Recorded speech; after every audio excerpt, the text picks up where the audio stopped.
Hello everyone. Hope आप सब बहुत अच्छे से होंगे।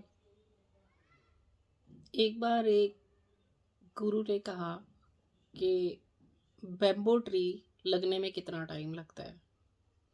अब शीशे को नहीं पता था तो उन्होंने कहा आप ही बताएं।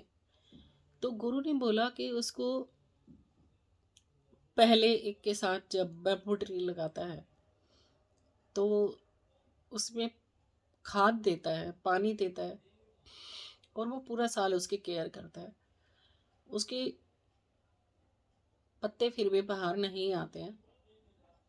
फिर वो दूसरे साल भी ऐसा ही करता है, पानी देता रहता है उसको और उसमें खाद डालता है। तीसरे साल भी, चौथे साल भी और पांचवें साल भी। पांचवें साल के बाद उसमें वो ग्रोथ आती है। जब बिल्कुल स्टार्टिंग में बैम्बो ट्री को लगाने का प्रोसेस शुरू होता है तो वो 5 साल तक किसान हारता नहीं है और उसके बाद वो 5 वीक में कम से कम 10 से 12 फुट लंबा हो जाता है। तो गुरु ने कहा कि उससे आपने क्या सीखा, आप क्या कहोगे कि वो बैम्बो ट्री को लगने में कितना वक्त लगा। तो शिष्य ने बोला कि उसको लगने में वही 5 हफ्ते ही लगे। पर गुरु ने कहा कि नहीं, 5 हफ्तों में वो वृक्ष नहीं लग सकता था, उसको लगने में 5 वर्ष और कुछ हफ्ते लगे हैं। क्योंकि अगर वो 5 वर्ष की मेहनत ना होती तो 5 हफ्तों में ये वृक्ष इस तरह से नहीं आ सकता था। इसी तरह से ही हमारे अंदर भी है। हमें हमारे सपने पूरे करने के लिए हम क्या कर रहे हैं? क्या हम कुछ मैजिकल वर्ड्स सीख रहे हैं? क्या हम उनके ऊपर काम कर रहे हैं? हम उनको पूरा करने के लिए क्या कर रहे हैं? क्या वो सब हम कर रहे हैं जिससे कि हमारे सपने पूरे हों? क्या हम एक्शन ले चुके हैं उन सब बातों के लिए?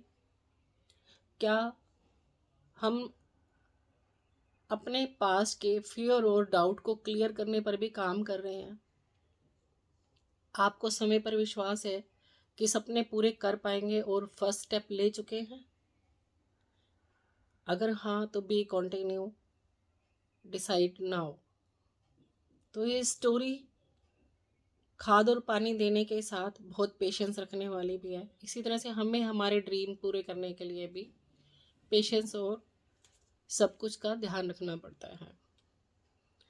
तो बस अपने हृदय की सुनो। यदि तुम्हारा हृदय मेरे साथ विकसित हो रहा है, यदि इसमें नई नई कोपलें फूट रही हैं, नए विचारों की कलियां आ रही हैं, यदि तुम्हारा हृदय भी लोटस की तरह खिलता जा रहा है तो मैं समझूंगी मेरा यहाँ आना सफल हुआ।